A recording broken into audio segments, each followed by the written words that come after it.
On the front lines of democracy, dozens of countries participate in Taiwan's first democracy forum.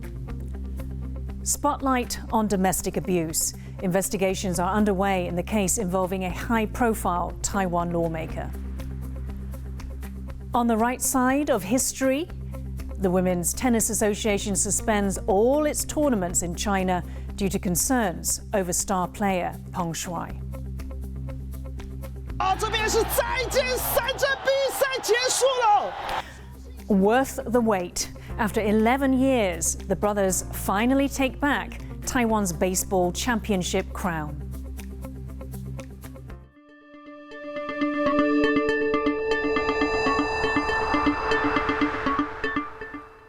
A warm welcome to TaiwanPlus News. I'm Yin Khvat.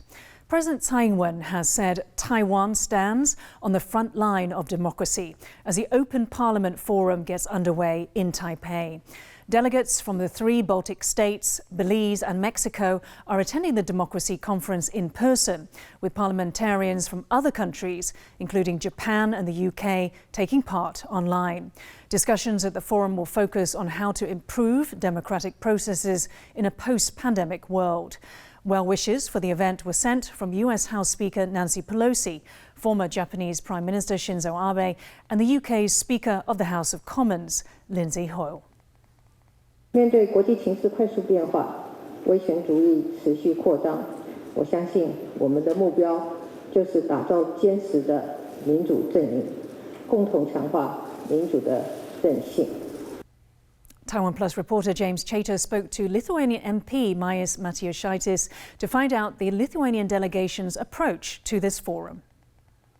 What's very important in the democracies is the aspect of transparency. So I believe that the major mission of the Open Parliament Forum, it will give us many ideas on how to promote transparency, how to increase inclusion of, representation and inclusion among the general societies of our respective nations. You're the youngest Lithuanian MP in this delegation at just 29. I wonder if you could speak a little bit about how the relationship between Lithuania and Taiwan comes up in conversations amongst young people within Lithuania. Does it command the same amount of attention as it does here in Taiwan, or are relations with Taiwan much more of a niche issue? During the last few decades of our independence in Lithuania, Taiwan was well respected and admired so much, but mostly among the intellectual part of the society. And 1 year since the ruling coalition has started working, we see a huge shift in terms of how general public, the majority, is actually starting to discuss about it. First of all, evaluate the direction that we took, questioning it, asking, trying to understand, even the journalists in Lithuania. But this year, I feel that in both in Taiwan and Lithuania, the attention on our each country's has increased so much, and it's only the start. And what would you say is the criticism that Lithuania can really afford to develop this relationship with Taiwan because its economic dependence on China is relatively small compared to other European nations? Or do you think Lithuania's approach to Taiwan can still offer a model for other European nations seeking to navigate their unofficial relationship with Taiwan? Few governments, before there was a sort of a strategic direction to increase our relation with mainland China, because obviously that's a big market. There's many people, 1,500,000,000, right? So it's sort of a natural, it would be a natural sort of reason to increase business capacity. But China is much more aggressive, much more authoritarian. So there's so many aspects. I think that's the time to also decrease dependency, because if we do it later, if we still try to trade and search for partners, later on will be maybe too late. I believe that's a little price to pay. I respect the sovereignty of ourselves. If we want to have other friends or any friends as a sovereign state, we go and make friends with somebody. And Southeast Asian democracies or other rule of law respecting democracies are much more reliable. Taiwan's President Tsai Ing-wen has congratulated the new Honduras president after final results were called in the country's general election. Xiomara Castro replied with a tweet saying, "Many thanks, President Tsai Ing-wen." Taiwan's government said it would deepen cooperation with the new administration in Honduras, which is one of Taiwan's 15 remaining diplomatic allies. Going into the election, Castro had pledged to seek closer ties with Beijing. This promise was later walked back by an aide following a visit by a U.S. delegation. The U.S. is concerned about Beijing's efforts to poach Taiwan's allies. The annual Taipei-Shanghai Forum was held virtually on Wednesday. Shanghai Mayor Gong Zhen and Taipei Mayor Ko Wen-je discussed culture, technology and business. But, as Rick Glauert reports, the meeting comes during increasingly frosty relations between Taiwan and China. As the mayors of Taipei and Shanghai met virtually on Wednesday amid the highest tensions between the two sides of the Strait in decades, the difference in the language used was stark. The Shanghai mayor opened with a nod to Beijing's assertion that Taiwan is an inseparable part of China. From his counterpart, a more realistic look at a relationship that is hanging on by a thread. 我还是认为交流比断流好，对话比对抗好，友善比仇恨好。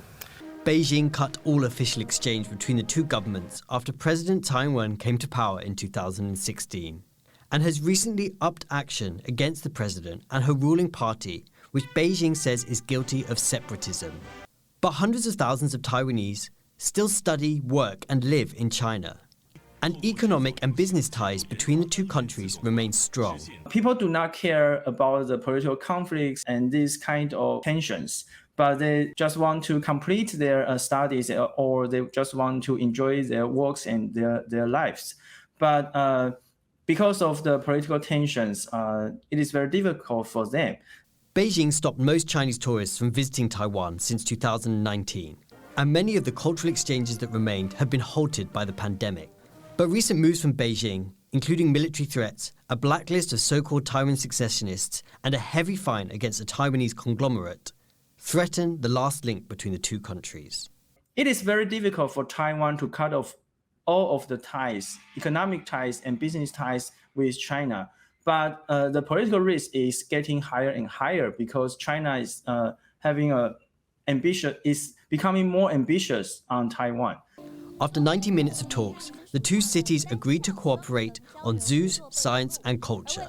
But with the country's leaders at loggerheads on issues of sovereignty and national security, it will be difficult for this latest exchange to bolster one of the most fraught relationships in the world.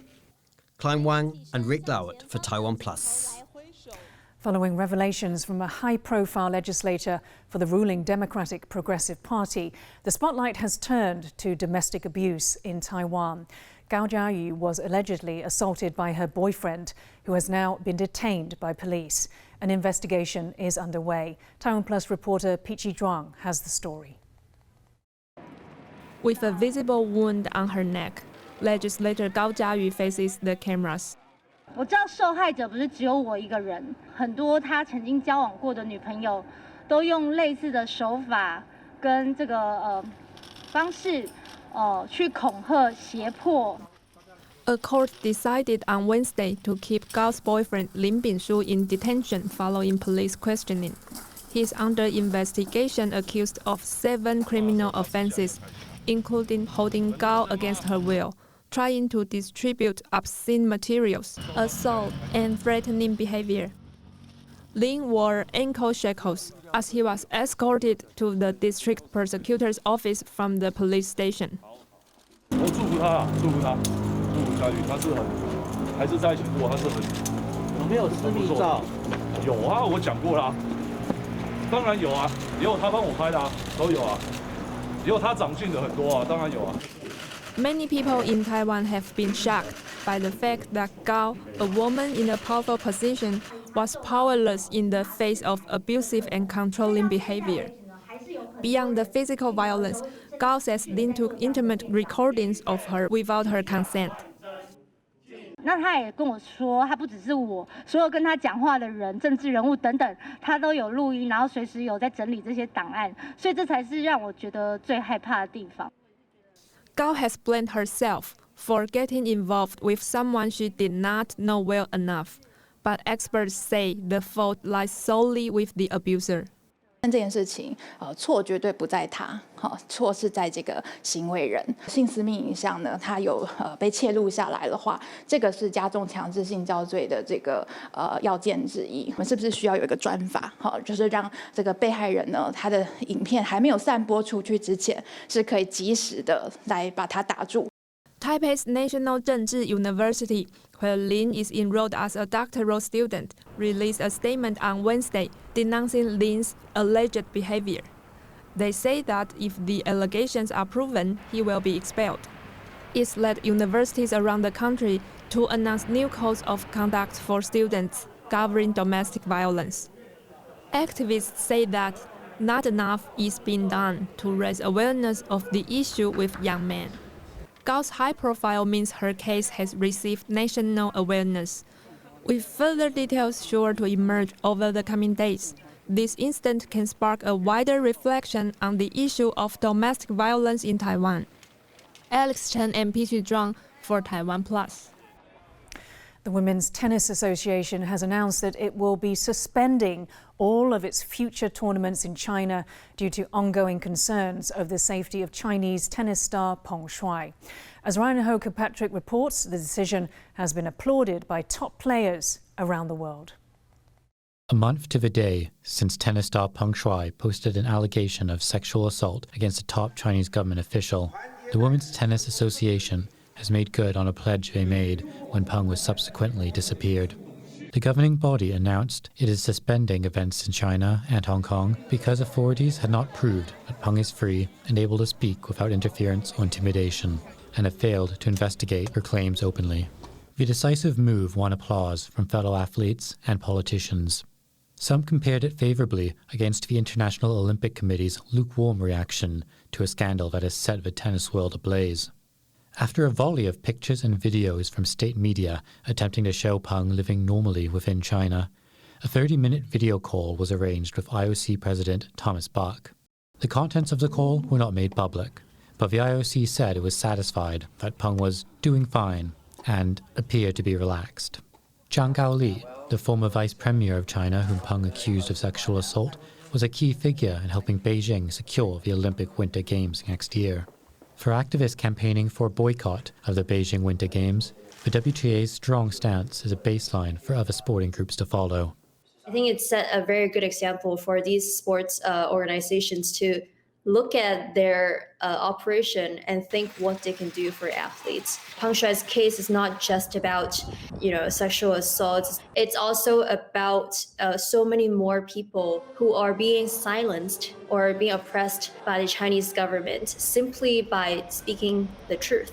The international community and also IOC should look at the bigger picture. The people who are under oppression by the Chinese government, people who are being silenced every single day, needs the attention and need their protection as well. Whether the IOC or any other organization will follow the WTA's lead remains to be seen. But at least one group has made it loud and clear. Abusing and silencing its athletes is out of bounds. Ryan Ho-Kirkpatrick for TaiwanPlus. It's taken them 11 years, but one of Taiwan's top league baseball teams, the CTBC Brothers, has finally broken what they had called their runner-up curse. They finally took home the trophy on Sunday after a tense match with Uni President 7-11 Lions. Ken Ning has the details.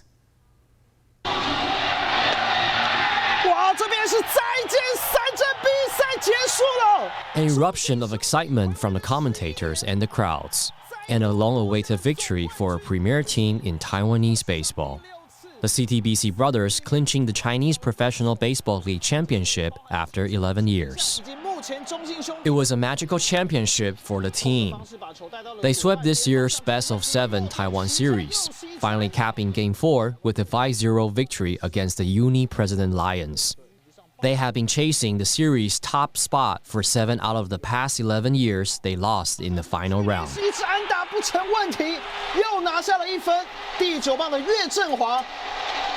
中信兄弟在第4局靠着第8棒跟第9棒接连的安打，现在已经取得了一个3-0。The CTBC brothers are one of 5 teams in this top-tier professional baseball league, which started in Taiwan in 1989. Until recently, many games were played behind closed doors due to the pandemic. But with the country opening and the stadium back to 100% capacity, fans were lucky enough to be there for the CTBC brothers' long-awaited victory. Chris Ma and Ken Ning for TaiwanPlus. Coming up, the U.S. Supreme Court deliberates on a landmark ruling that could have lasting repercussions on abortion rights. We'll have a roundup of our top international news after the break. "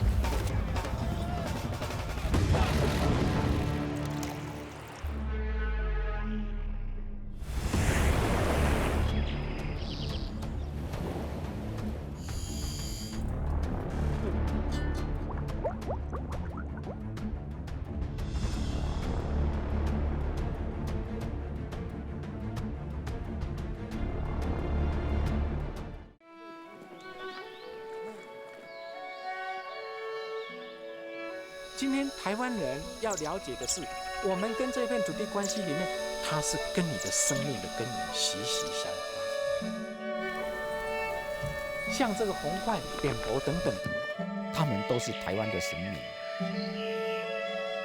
长期以来，我一直误以为我在抢救山林，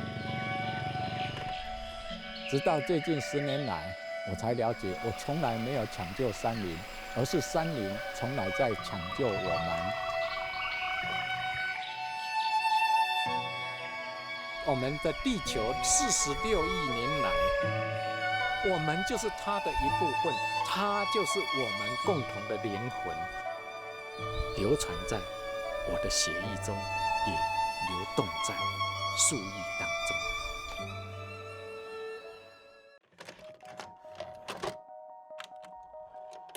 这是我们台湾人要送给台湾的礼物。我们都清楚，我们都在一起，在完成一件事情。这是我们的根。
Welcome back. You're watching TaiwanPlus News.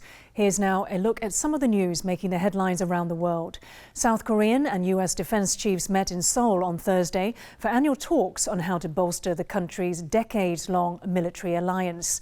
The U.S. seeks closer cooperation after just concluding a review of its global defense posture amid recent North Korean nuclear tests and mounting challenges from China. U.S. Defense Secretary Lloyd Austin stated that the U.S.-South Korean alliance is the linchpin of peace and security in this region. He highlighted the need to counter China's growing assertiveness, as well as to contribute to regional security in Northeast Asia. The United Nations is deferring a decision on recognizing representatives from the Afghan Taliban and Myanmar Junta. It means that for the time being, the two entities cannot take up the seats for Afghanistan and Myanmar at the General Assembly. Rival claims had been made for the positions by the previous ambassadors appointed by their countries' now ousted governments. The decision was made during a meeting to review the membership of all 193 member states. UN acceptance of either the Taliban or Myanmar's junta would provide them with international legitimacy. The U.S. Supreme Court heard arguments on a 2018 Mississippi state law banning abortions after 15 weeks of pregnancy. Pro-life and pro-choice demonstrators gathered outside the Supreme Court in another challenge to abortion access. If the top court upholds the Mississippi law, the decision would overrule Roe versus Wade. That's the landmark precedent set in 1973, establishing the constitutional right to choose. The precedent also prohibits states from banning the procedure before 23 weeks of pregnancy. The final decision is expected in June, but activists say if the 6-3 conservative Supreme Court majority upholds the ruling, it could lead to a domino effect for other states also restricting abortion. What we're talking about if Roe v. Wade is overturned is that we're estimating that within a year about 26 states will ban abortion. You're talking about 36 million women of reproductive age that would be living in states that do not have access to abortion care. The UN Secretary General has issued a strong condemnation of the travel bans imposed by dozens of countries in response to Omicron, the new COVID-19 variant. More than 30 countries have imposed outright bans on foreign travellers from a host of southern African countries in an attempt to contain the spread of Omicron.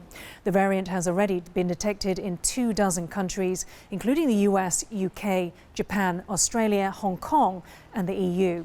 UN Chief Antonio Guterres says the measures amount to travel apartheid and that they are ineffective, punitive and unfair. The people of Africa cannot be blamed for the immorally low level of vaccinations available to them, nor should they be collectively punished for identifying and sharing crucial science and health information with the world. With a virus that is truly borderless, travel restrictions that isolate any one country or region are not only deeply unfair and punitive, they are ineffective. We have the instruments to have safe travel. Let's use those instruments to avoid this kind of, allow me to say, travel apartheid, which I think is unacceptable. And here in Taiwan, people can begin getting their COVID-19 booster shots from today. According to the health minister, priority will be given to people in jobs with high risk of exposure and those who received their second shot at least 5 months ago. The time between the second and third doses was reduced from 6 months due to concerns over the new Omicron variant. By next week, 60,000 people will be eligible for the booster, which will use the Moderna brand of vaccine. Job seekers around the world are looking to the metaverse for opportunities in an employment market hit by the pandemic. The metaverse is an online digital social space where people can meet in virtual environments. It consists of interconnected worlds ranging from apps to games. People can apply online for jobs and join the community as more companies expand their recruitment into this new area of cyberspace.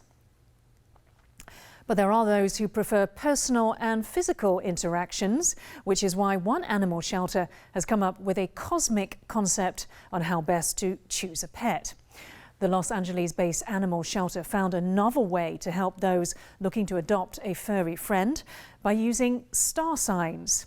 Potential owners can search the website of the Wags and Walks Adoption Center using the zodiac to find their perfect pooch based on its personality traits. The system is proving popular. Since the website launched in October, the center has seen a 20% increase in applications. And before we go, we give a sneak peek of TaiwanPlus's online film festival.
Thanks for watching Taiwan Plus News. I'm Yin Khvat. We leave you with pictures of Christmas markets in Frankfurt and Berlin. For more stories from around the world, please download the Taiwan Plus app. Stay safe and see you next time.